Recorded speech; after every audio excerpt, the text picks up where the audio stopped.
السلام علیکم۔ شب برات کی رات آ گئی ہے اور یہ رات بہت بہت افضل اور بابرکت رات ہے۔ تو اس رات سب سے زیادہ ہم کیا اللہ سے مانگیں؟ دماغ میں یہ خیال آتا ہے نا کہ اگر کوئی کہہ دے کہ آپ کی دعائیں قبولیت کی رات ہے تو دل میں یہ آتا ہے کیا مانگیں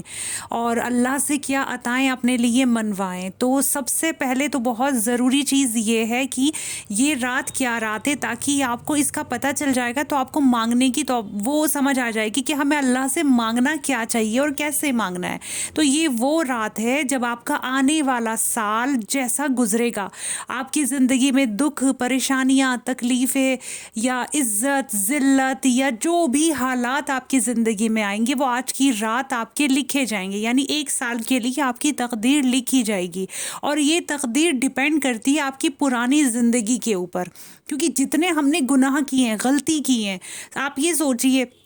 سپوز کیجئے آپ نے نماز نہیں پڑھی، آپ نے تلاوت نہیں کی، آپ نے روزے نہیں رکھے، اس کے لیے بھی شدت سے معافی مانگنے، لیکن یہ مسئلہ صرف اللہ کا اور آپ کے بیچ کا ہے۔ اللہ رب العالمین 70 ماہ سے زیادہ پیار کرنے والا ہے، تو وہ آپ لوگوں کو معاف کر دے گا، اپنے بندوں کو بڑے پیار سے معاف کر دیتا ہے۔ لیکن اگر ہم نے اللہ کے کسی بندے کا دل دکھایا ہے، کسی کو تکلیف پہنچائی ہے، کسی کو دھوکہ دیا، کسی کو ذلت دی، کسی کے اوپر بہتان لگائے، یا ہم نے اگر کسی کو اپنے منہ سے کچھ بھی غلط الفاظ بول دیا، تو یہ سمجھ لیجئے ہم نے اپنے اوپر کرموں کا ایک بوجھ لے لیا۔ ہم نے اوپر اپنے الفاظ کے ذریعے سے اس انسان کو تکلیف پہنچانے کے ذریعے سے وہ ساری چیزیں اپنے اوپر لے لی۔ ہم نے سامنے والے کا برا کیا، ہمارے ہاتھ سے کسی کا برا ہوا، ہمارے منہ سے کسی کو برے الفاظ نکل گئے، ہمیں لگا یہ نارمل چیز تھی، ہوا، وقت گزر گیا۔ لیکن نہیں، جس کے ساتھ برا ہوا، جس کو برا بولا گیا، وہ تو سب اس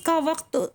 بہت تکلیف میں گزرا، لیکن جو ہم نے اس گناہوں کا بوجھ اپنے اوپر لے لیا، اس کا خمیازہ بھگتنا پڑتا ہے۔ اس کا خمیازہ بھگتے بنا آپ نہیں رہ سکتے، آپ جنت میں بھی نہیں جا سکتے۔ یعنی کہ اگر آپ نے اللہ کے بندوں کو تکلیف پہنچائی ہے تو اس کے بیچ کے معاملات میں اللہ نہیں آئیں گے، اللہ پاک وہاں اللہ پاک کے بندے لائن سے کھڑے ہوں گے کہ ہمارے جو بھی ہمیں تکلیف پہنچائی تھی اس کے ہمیں اعمال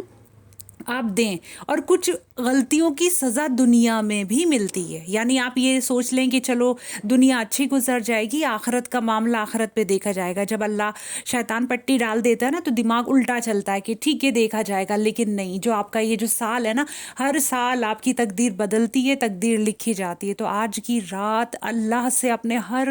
ایک گناہ کو یاد کر کے آنسو بہا لیں۔ 2 نفل صلاۃ الحاجت سب سے زیادہ ضروری ہے پڑھنا، استغفار کرنا بہت بہت ضروری ہے، اور صرف رٹا مار طوطے کی طرح استغفار نہیں کرنی، اپنی ساری غلطیوں کی ندامت کر کے استغفار کرنی، اور اللہ سے اپنے سارے گناہوں پہ شرمندگی کے ساتھ معافی مانگنی ہے، اللہ کے بندوں سے معافی مانگنی ہے، اور سارے بندوں کے لیے استغفار اور دعائیں کرنی ہے۔ جن بندوں کو ہم نے تکلیف پہنچا دی نا، ہم اگر ان سے معافی نہیں مانگ سکتے تو ہمیں کیا کرنا ہے کہ ہمیں ان لوگوں کے لیے استغفار کرنی اور ان کے لیے بہت ساری دعائیں کرنی ہے، ان کے لیے، ان کی خوشیوں کے لیے دعائیں کرنی ہے۔ تو انشاءاللہ تعالی العظیم اللہ کے فضل سے ہم معاف کر دیے جائیں گے۔